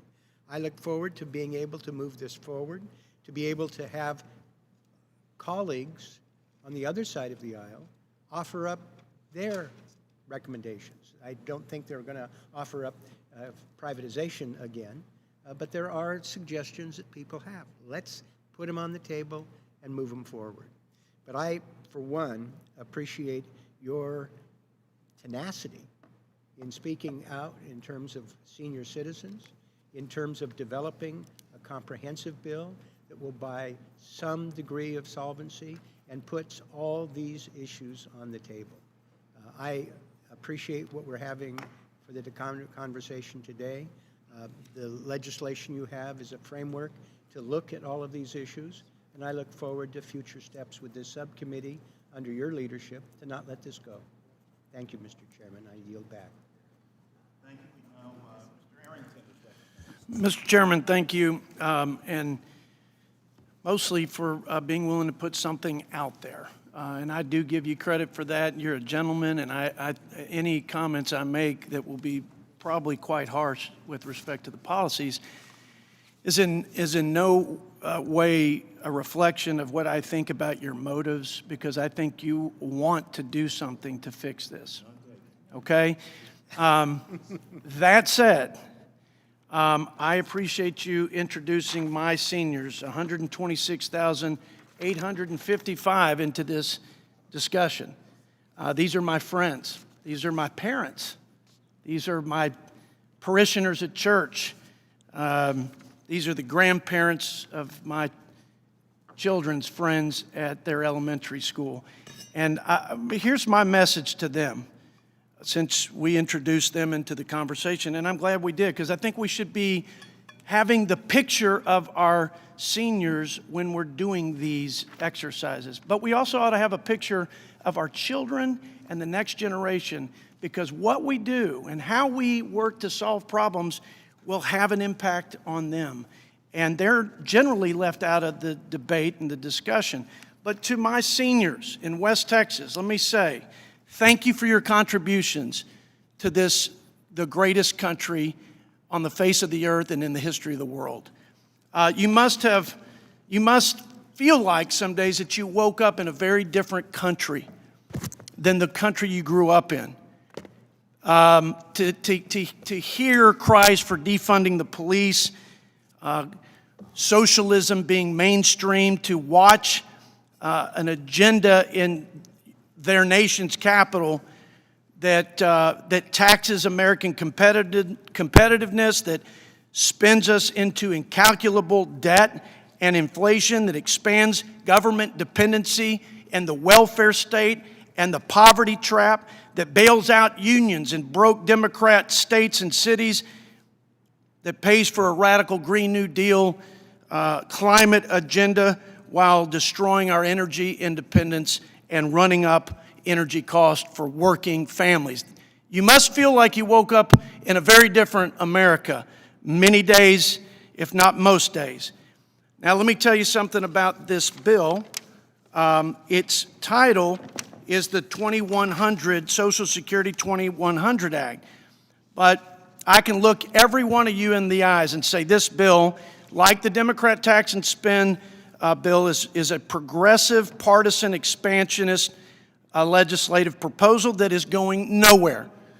And I do believe our chairman wants to solve it. I do believe if we got in a room and had a productive exercise where we didn't duck the tough issues, as Mr. Biggs said, and as he said, we all swallowed a little bit of the stuff that we didn't like to come up with a real solution, I believe this chairman would be part of that discussion, if not leading it. But this piece of legislation only prolongs the inevitable, and it makes it a more expensive proposition to fix. It makes it more complicated to fix. I'd also tell my seniors, and I would look them deep into their eyes, and I would say, contrary to the title of the bill, the Social Security 2100 Act, this does not sustain this much-needed safety net for you through the end of the century.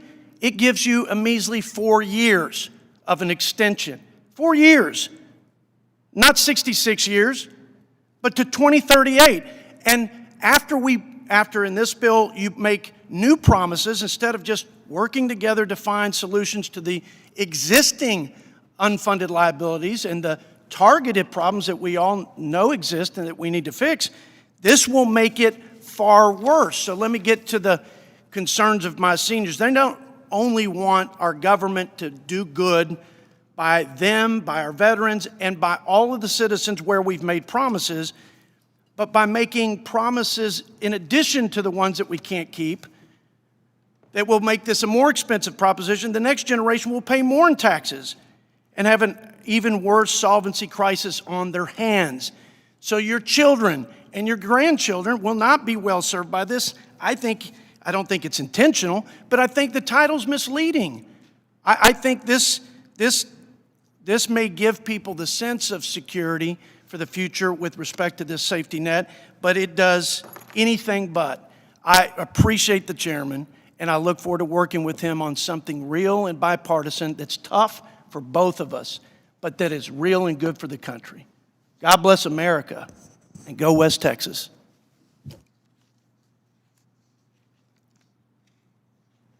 Well, God bless America as well, but I would just remind our colleagues that this is what we're doing. This is why they call it a hearing. This is why we've had several of them. And we're waiting very patiently, and we hope that we do see some of your solutions to the problems.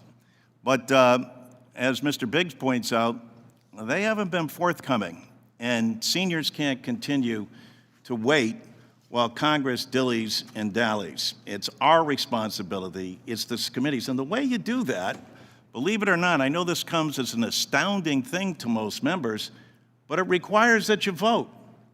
So we're more than happy to put this forward. And we'll put it forward with the suggestions that you've put in it. If you want to vote against your own suggestions as well, that's fair as well. So with that, let me recognize the distinguished lady from Alabama, Ms. Sewell. Thank you, Mr. Chairman. You have been a steadfast and tireless advocate on behalf of our seniors, and I want to thank you for your leadership. As co-chair of the Ways and Means Racial Equity Initiative, I'm focused on finding ways to make Social Security benefits more equitable for my constituents. Currently, I have over 157,000 Social Security beneficiaries in my district in Alabama, including 36,000 disabled workers, 10,000 widowers, and 16,000 children. For many of my constituents, the modest Social Security benefit that they receive every month is the only retirement security they have. These seniors in Alabama earned their Social Security through a lifetime of work. As has been said, Social Security is an earned benefit, not an entitlement.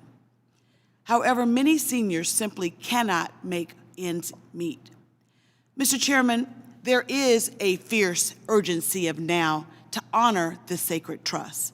For too long, communities of color have especially been given the lowest benefits. In places like Birmingham, Montgomery, and the Black Belt of Alabama, underserved communities that I represent often lack access to quality, affordable health care, and the only jobs available to them are physically demanding. So it is not surprising that many workers are forced to claim early retirement, causing a permanent reduction in their Social Security benefit. In 2019, the average Social Security benefit, the average for a white beneficiary was $16,800, while the average benefit for African American beneficiary was only $14,800. This is simply unacceptable. Every person, regardless of their economic status, their gender, or their race, deserves to retire with dignity after a lifetime of work. That is why I am a proud original co-sponsor of the Social Security 2100 Act, which would increase the benefits for disadvantaged communities that are more likely to draw early and are so often the only source of retirement income. My question is to you, Nancy Altman. Since the start of the pandemic, America has once again been reminded of the deep racial inequities that exist in access to health care. African Americans saw their average life expectancy drop by 3 years, which is almost double the rate of white Americans. This is the largest decline in life expectancy since World War II. However, we still have some opponents of the Social Security 2100 Act who say that Americans are living longer and therefore we must simply raise the retirement age. Can you talk about how raising the retirement age would disproportionately impact underserved communities like the one I represent? Absolutely. I think the point you make are incredibly important. Raising the retirement age, there are the highest paid CEOs may be living longer, and we sort of snarkily say they live longer, so the lower income people have to work longer.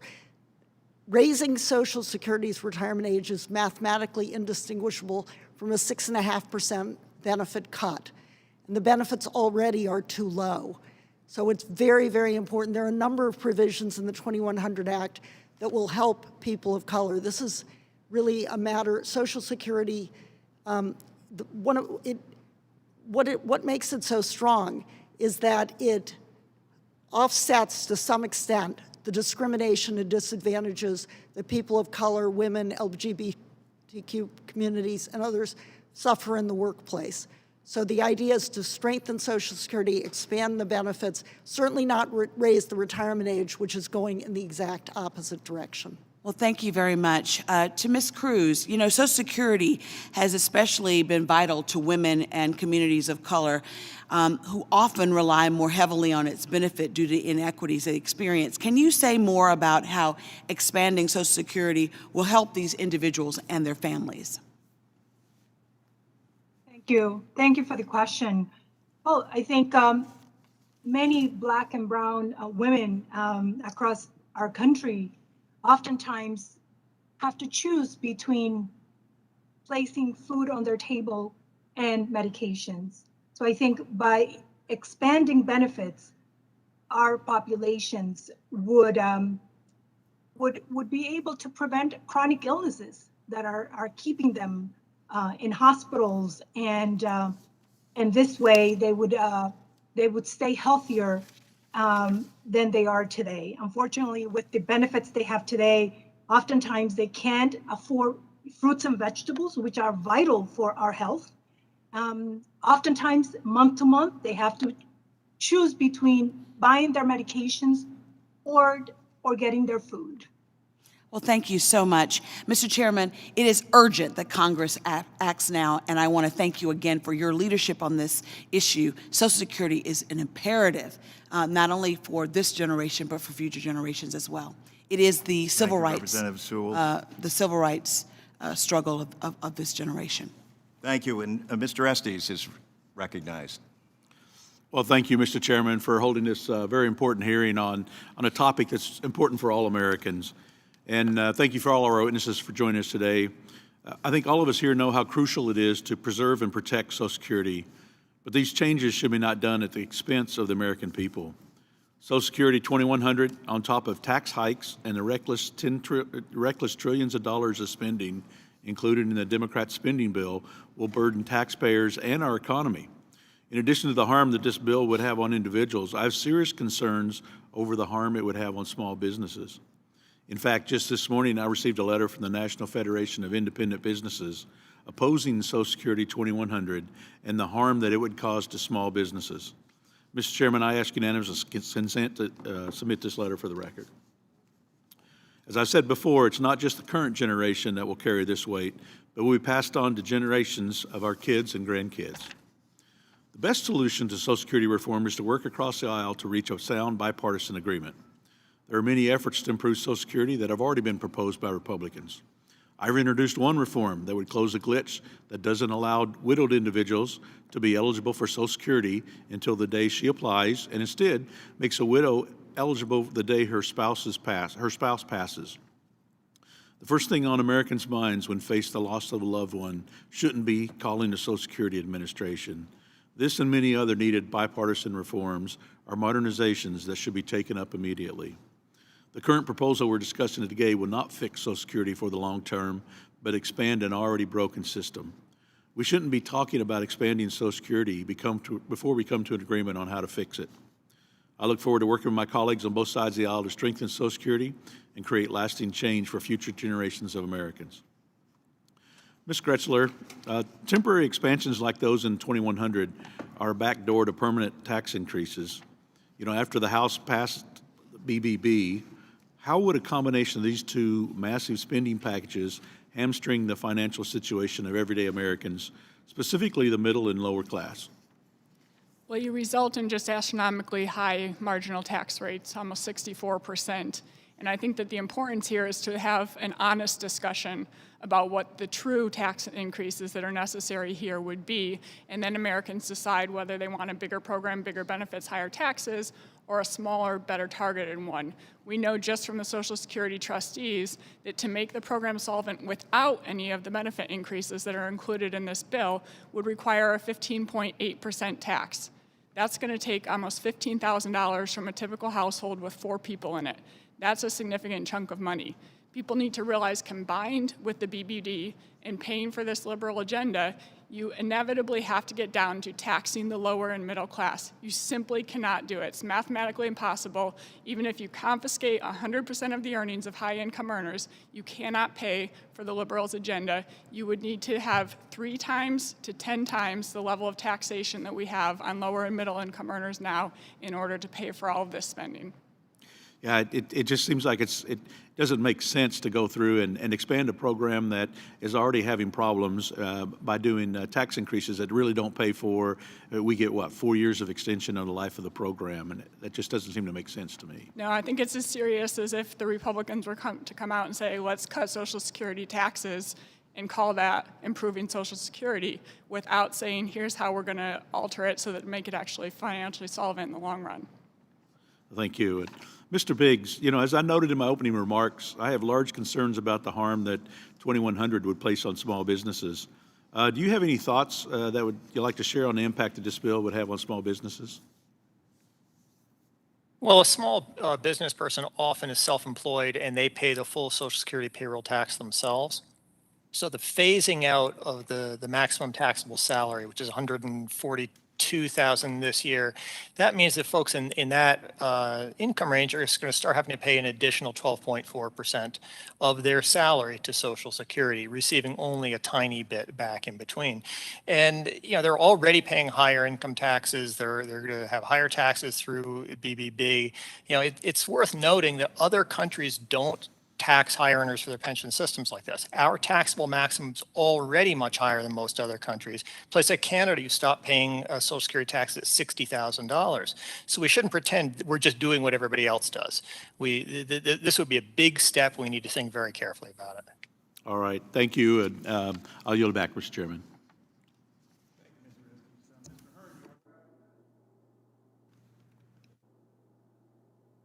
Mr. Chairman, thank you so much. I want to thank you and Chairman Neal for hosting this hearing today and for all of our witnesses for being here as well.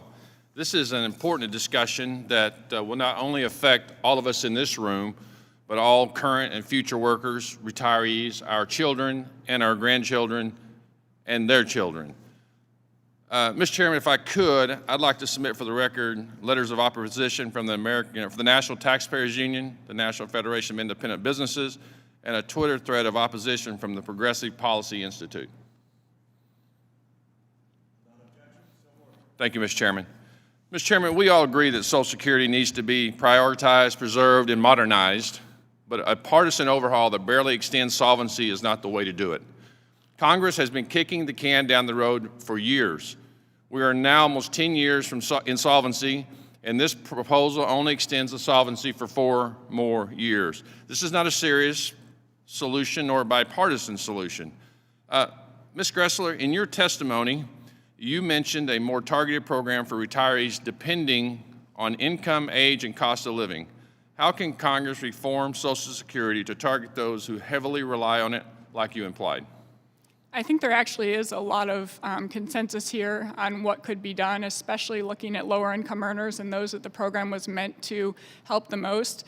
I've proposed gradually shifting towards a flat benefit. It would provide the same benefit. Ms. Sewell was talking about the difference in benefits there. Same benefit for everybody, regardless of your earnings over time. It would actually increase benefits for about a third of the lowest income earners. Combined with some other things, modernizing the program, you would get to solvency completely. And then on top of that, I think that there needs to be an ownership option in there because we have seen how Social Security is the largest tax that most people pay, and it's taking away the opportunity for them to save on their own and to pay for the things that are best for them and their family at the time that it's best for them and their family. What we're talking about here largely is making people more dependent on government. Government taking more, but then people having to go to the government to get more of what they need for everyday living. It would be better if people would have more money to control on their own, and so in allowing individuals to take something that they can own over time, and this would actually benefit lower income and minority people who tend to die sooner, and they might not have received anything from Social Security and might not have anybody who's eligible, and yet they've paid tens of thousands in and get nothing back. If they had some of that personal ownership, that would be something that might help give a leg up for a child or a grandchild to pay for education, for somebody to buy a home. So there are a lot of ways that we could actually make the program more efficient and to better serve lower income earners in particular. Thank you. Mr. Biggs, in your testimony, you made strong statements about the finances and savings of current and future retirees. How would a bill like the 2100 bill increase the cost of Social Security programs and levies additional taxes after current and future workers' ability to save? What proposals should we focus on instead of expanding benefits and raising taxes to sustain solvency of the trust funds? Oh, thanks very much, Congressman. If you look at the prior versions of the Social Security 2100 Act, the one that existed up until this year, they both phased out the taxable maximum wage, which raises the top tax rate by 12 percentage points, but they also increased the Social Security payroll tax from 12.4 to 14.8%. Now, the effect of that is it both gives a low and middle income households less money to save. They have less money available to put in their IRA or 401k, but by increasing benefits, it also gives them less reason to save because you have higher benefits coming from Social Security, and you're going to get that trade-off. The Penn-Wharton analysis of the Social Security 2100 Act found, as I'm sure the CBO would, that retirement savings decreased because of it. So you're increasing taxes, cutting savings. That's bad for the economy. What we need to think about is how we get people enrolled in retirement plans, how we get them to decent contribution rates. We've made huge progress that already. The introduction of 401ks in 1978 was a true inflection point in the participation rates of Americans in retirement savings and the amount they're saving. But we need to finish that job, which means things like auto enrollment, expanding participation for people. We can get there. But we can't get there by just simply saying this whole system doesn't work, it's a crisis, when the data simply don't support that conclusion. Thank you. And for the record, the gentleman from New Jersey, Mr. Pascal, I agree with you that we need to look at WEP and how we need to make that more current for today's action with our firefighters, police officers, and teachers. So I agree with you. We need to work in a bipartisan way on that. In my final 2 seconds, I'm over. Mr. Chairman, I ran out of time. Thank you again so much for holding this hearing. I yield back. I thank the gentleman, and I recognize Danny Davis is now recognized. Thank you, Mr. Chairman, and let me thank you for giving me the opportunity to wave onto this very important hearing. And I've listened rather intently as the discussion has taken place. And I'm always interested in additional information and additional research, finding out things that we don't know. But I'm also intrigued because there are things that we do know. And what we do know is that for most Americans, Social Security is their only retirement plan. And especially for workers of color and women, because they often work in lower wage jobs. We also know that Black Americans suffered greater unemployment, financial burdens, and health consequences from the pandemic, making Social Security, disability insurance, and survival benefits vital benefits for the communities that I serve. I do know that there are more than 100,000 residents of my district that without Social Security, they would have nothing in the way of retirement. And so I'm grateful to Chairman Larson for holding this hearing to underscore the urgency of comprehensive Social Security reform. And although the Social Security trust funds are fully funded until 2034, the 2100 Act would greatly strengthen Social Security benefits and lift the boat for all retirees, especially women, and especially and specifically women of color.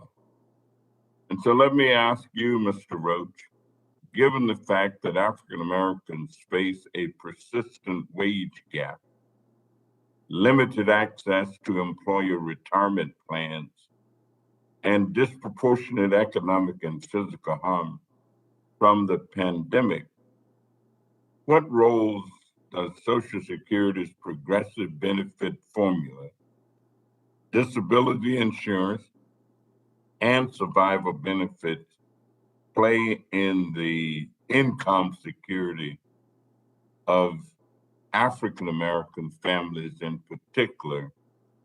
And what reforms do you recommend? Representative Davis, thank you for that question. The first thing we need to do in terms of reform is enact Social Security Act 2100, and that would go a long way in improving the income for low-income people. And in Illinois, for example, I know you're from Illinois, many of our airline workers lost pension money during the bankruptcy of airlines. So I know there's a lot of people who are disadvantaged, African-American community, Hispanic community, and Asian communities have been disadvantaged right there in Illinois where you're at. But we need to enact this and we need to improve the minimum wage. The minimum wage is vital to improving the income of low-income people that they can be self-sustaining. There's a whole social economic set of principles that need to be changed. And I would love to sit down with you and maybe your staff and discuss those issues. But I think the first thing we have to do is pass 2100 and continue on with the changes that are needed for a complete overhaul of the social economic conditions of the African-American community, of the Hispanic community, the Asian community, and all impoverished communities that we currently are experiencing. Well, let me just agree with you and say that 4 years in my mind are better than no years. But Ms. Matsuik, could you talk more about how the key elements of the 2100 Act would prevent poverty for elderly women, given that they usually live longer, and the cumulative effects of the gender and racial wage gaps? Thank you very much for your question, Representative Davis. As many people have noted previously, because of gender and racial pay gaps, because women and women of color are overrepresented in jobs that lack retirement savings plans, and because of the racial and gender wealth gaps that are also due to the same trends that undermine retirement security, women of color and women more generally rely on Social Security. Without Social Security in 2017, over 42% of women over age 65 would be poor.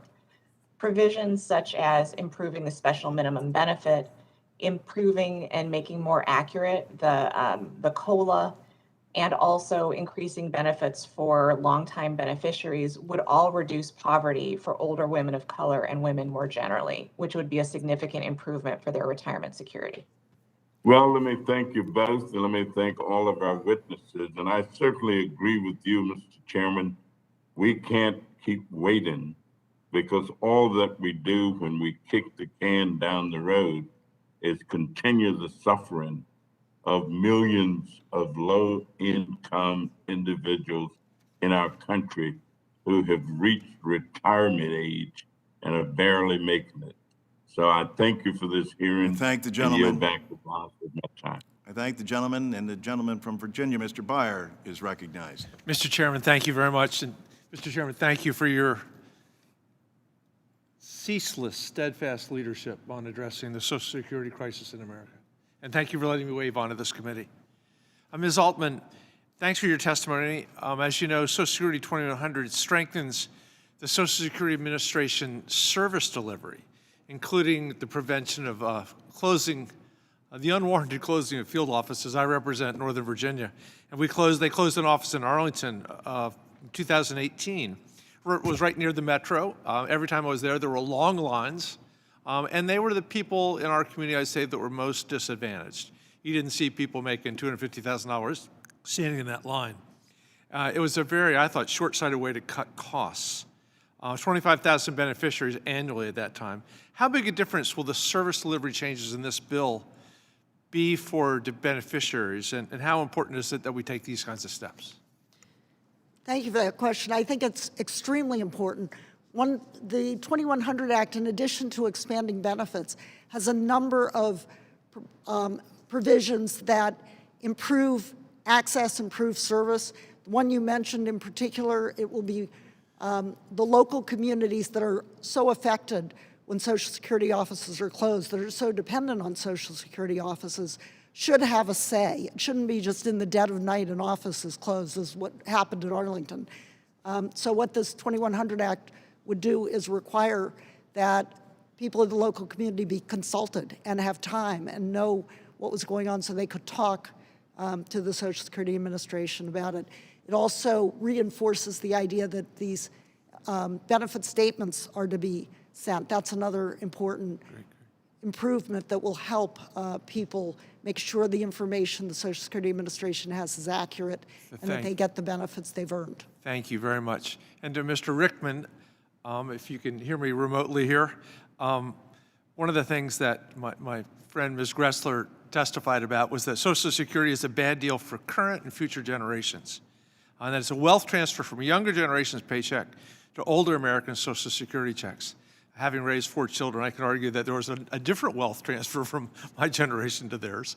But how would you respond to the idea that this is a bad deal for current and future generations? This, which was the largest reduction in poverty in American history when it first went into place. Thank you, Congressman Beyer, for that question. I think one thing that is often overlooked is that younger people are helped by Social Security in some important ways. Let me give you an example. A 27-year-old worker right now with a spouse and 2 children has about $500,000 in value of disability insurance, has over $700,000 in value of life insurance. I think it's important that younger people have the full story about what Social Security does for them, not just when they retire, but right now. And the benefits of this program, I think, have been overlooked as far as younger people are concerned. They have been bombarded for years with a lot of misleading information, propaganda, I would call it, about the program being broke. There's no money there. None of that is true, by the way. But also, they do need to have a full understanding of the benefits of the Social Security program for them right now in terms of life insurance, disability insurance. A third of Social Security benefits right now go to non-retired workers. A lot of people don't know that. And when a younger person becomes aware of the benefits of the Social Security program, if something bad does happen in the family, someone becomes disabled, someone dies young, and I think I have heard probably the most eloquent description of the benefits of Social Security for a younger person coming from your chairman, Chairman Neal. I've heard him talk about how, were it not for Social Security, his family could have not survived many years ago. Great. Thank you. I only have a couple of minutes left. I just also want to challenge the idea that this is bad for small business. Having run a small business for almost 50 years, I can't ever remember once finding the Social Security a burden that we couldn't somehow get by. It's a very small percentage of our overall revenues, even in a business that has lots and lots of people. With that, my time's up, Mr. Chairman. I yield back. I thank the gentleman from Virginia, and I want to thank all of our witnesses for their testimony. And I guess I'm still old-fashioned enough to believe that that our democracy in this great republic still works. These hearings are actually where we do get to discuss the vitality of ideas, and we're able to put our ideas forward, debate them, and then do what all Congresses should do. Take them to a vote. Take them to the vote so the people that you're sworn to serve and represent, all of those individuals, whether they're represented by Mr. Arrington or Mr. Blumenauer or anyone on this committee, should know just how many people's lives are impacted, how much money comes into your community on a regular basis, how much of that money goes directly back into the economy of those very small businesses that Mr. Beyer was just talking about as well. And so this is where we have that discussion in the committee. And a number of our colleagues, and I believe them thoroughly, first of all, I never take anything personal. And this is the give and take that should take place in a democracy. And then once you go through that give and take, you vote. And that is the intent of this hearing, and that is the intent of the committee. The witnesses have been outstanding, and I think the differences are clear. Yet I firmly believe that there is a way forward for this. And the most important thing that we can do is no longer kick the can down the road. There is a fierce urgency of now because so many people are suffering. Not the pain that members of Congress feel, not the pain that the nation's wealthiest 1% feel, but the pain that comes when you look across that kitchen table and people, whether it's your brother, your sister, your mother, your aunt, your uncle, when they look at you and they say, well, yeah, I heard all that debate. I just don't want to be a burden. You're not a burden. You're an inspiration. You're what makes us the great nation that we are. It's why Roosevelt was such a genius when he said that we have to have a great entrepreneurial capitalistic system, but it's not without its faults. And when people, through no fault of their own, get hurt and get caught up in this great system of ours, it is the responsibility of its government to make sure that there is a safety net, that there is something for people who work hard and play by the rules. This is not an entitlement. This is an earned benefit that they paid for. 5 million of our fellow citizens, 5 million, get a below poverty level check from the wealthiest nation in the world at a time when the wealth disparity in this country is greater than it's ever been. That's what leads to disaster. That's when a nation doesn't look out for its own. That's what happens when we don't come together and understand, even though we have our disagreements, we do the best that we can, and then we vote and let the public make up its mind. Thank you again, everybody. I greatly appreciate all of our witnesses and the members here. And with that, this meeting of the subcommittee is adjourned. Thank you, John.